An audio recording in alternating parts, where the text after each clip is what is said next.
Welcome to Wildly Successful. I am your host, Petra Colson, a fellow business owner, a mum, and someone who has far too many ideas for my own good. On this podcast, we are diving deep into what it takes to build a business you truly love. One that brings not only financial success, but also the freedom to live a life that makes you genuinely happy. Join me as we explore topics such as business strategy, marketing, mindset, and everything between. You can expect actionable advice and real conversations with incredible business owners that will motivate you to take your business to the next level. So, if you're committed to building your wildly successful business, you're in the right place.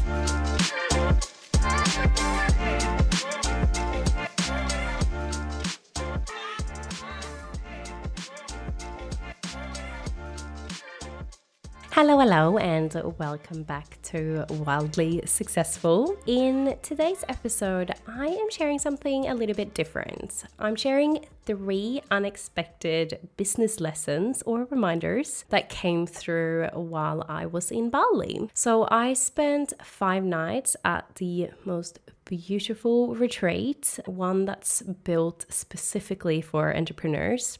And it's part of a mastermind I've been a member of for almost 4 years now. And it's run by 2 incredible women over in New Zealand. This was actually the 2nd year that they've hosted this Bali retreat. And to give you an idea of how powerful the last one was, I signed up for this one while I was still there. And let me tell you, it did not disappoint. This year, the retreat ended up being a little bit more of a healing and nourishing experience than I had expected. I feel like, especially after everything I have been navigating with my health over the past 6 to 12 months, I still went thinking that I would record podcasts and batch content and tick off a bunch of creative projects, which is classic me. I always plan the next thing or the next project. But I think what I didn't realize was how much I actually needed to not do that.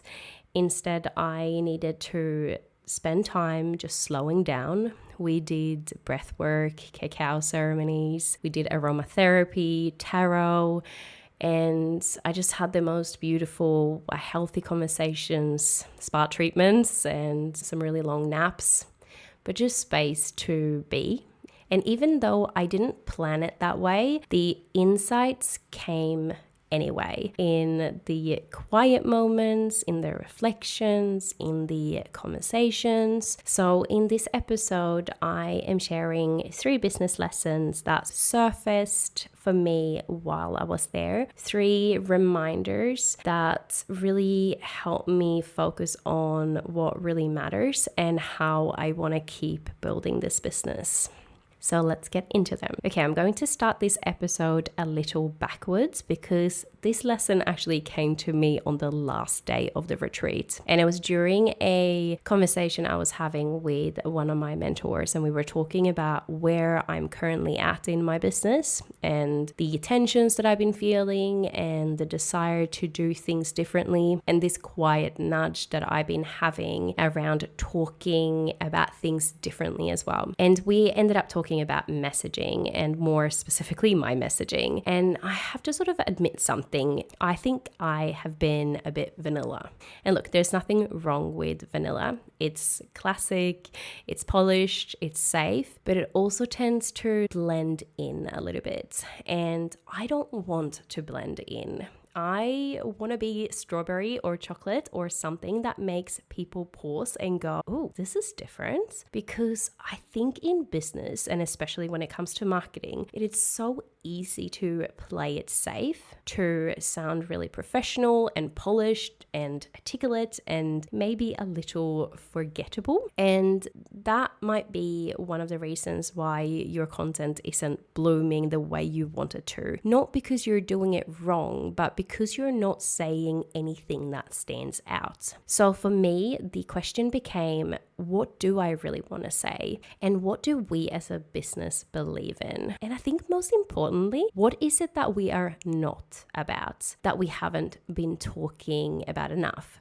Because here is what I know about us. We are not here to make clients go viral. We are not selling the dream of overnight growth through a single trending post. We are not focused on follower count as the measurement of your success. We are here to help service-based business owners build and implement a system for their organic marketing so that they attract dream clients consistently. We're focusing on the strategy, not just content that gets views.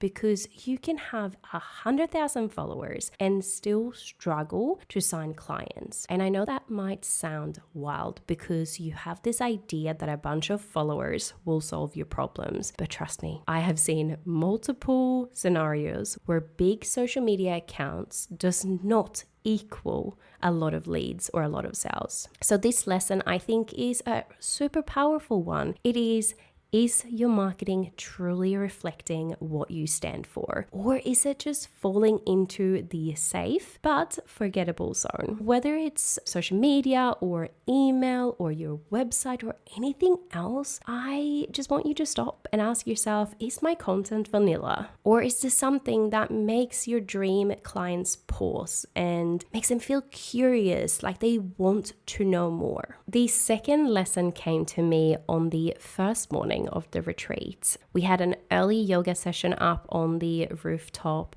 overlooking the rice fields, and you can hear the roosters, the hum of the mopeds in the distance, the morning prayers, all layered over this stunning view. And there was stillness and noise at the same time, but the energy just felt so peaceful. I remember stepping off my mat and feeling this enormous wave of gratitude. Just thinking about it chokes me up. I gave one of the hosts the biggest hug that morning and just said, thank you so much for creating this. And in that same breath, I silently just thanked myself and the version of me that decided to book this retreat a year ago, because at that time, I didn't know how much I would need it, but my future self did. She knew. I felt like that moment was such a nice reminder that we need to do more things that our future selves will thank us for. We are so good at putting things off. I'll do it later.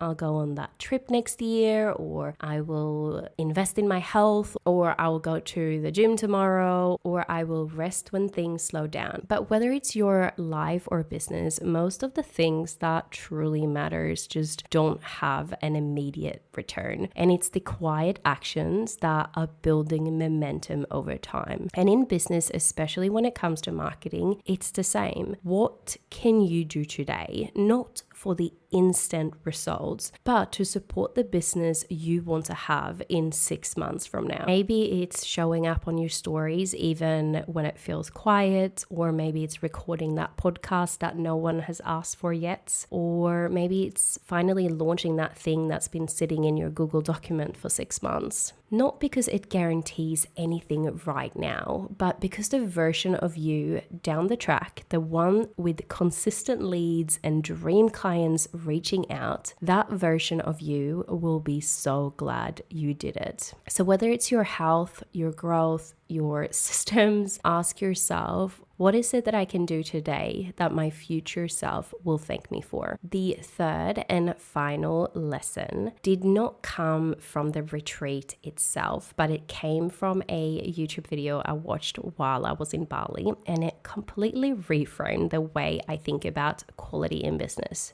Now, I wish I could remember the full name of this guy. I think it's Ralston something. I will definitely link him when I find it because his content is phenomenal. Anyway, he was talking about this concept of quality and how we all think we know what it is. We've all got our own definitions, right? So as a founder or as a creator or as an agency, we all have our own standards for what good quality content looks like. So whether that's for your social media, your emails, your videos, your design, we all think we know what good quality is. But his point was, we actually don't, because quality is subjective. What I think is a beautifully crafted, strategic, high quality post might feel boring or irrelevant to someone else. And the only people who really get to decide if something is high quality are the people it's for. So this is your audience, your dream clients, the people you actually want to connect with. So instead of obsessing over what you think good quality content is, the real move here is to put your content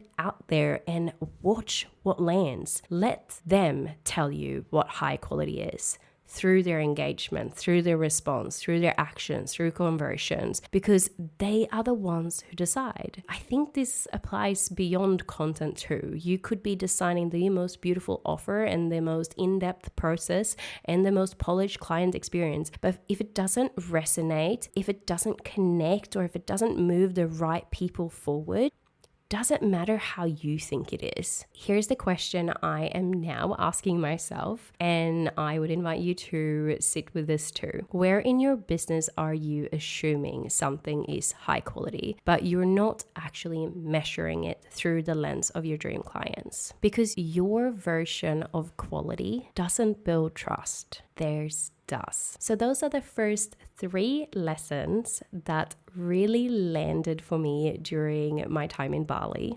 And honestly, each of them has shifted something in how I'm thinking about the business moving forward. From stepping out of safe, polished messaging to doing more today that my future self will thank me for, and remembering that quality is defined by the people we serve, not just what we see behind the scenes. There are a few more lessons that I would love to share, but I didn't want to cram them all into one episode. So if you would like a part 2, let me know. Send me a message on Instagram at collab.teams or leave me a quick review. I would love to hear if this landed for you at all. Thank you so much for listening. I will see you in the next episode.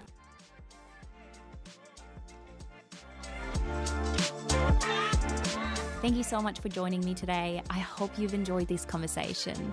If you did, don't forget to subscribe, and I'll see you next week. Bye for now.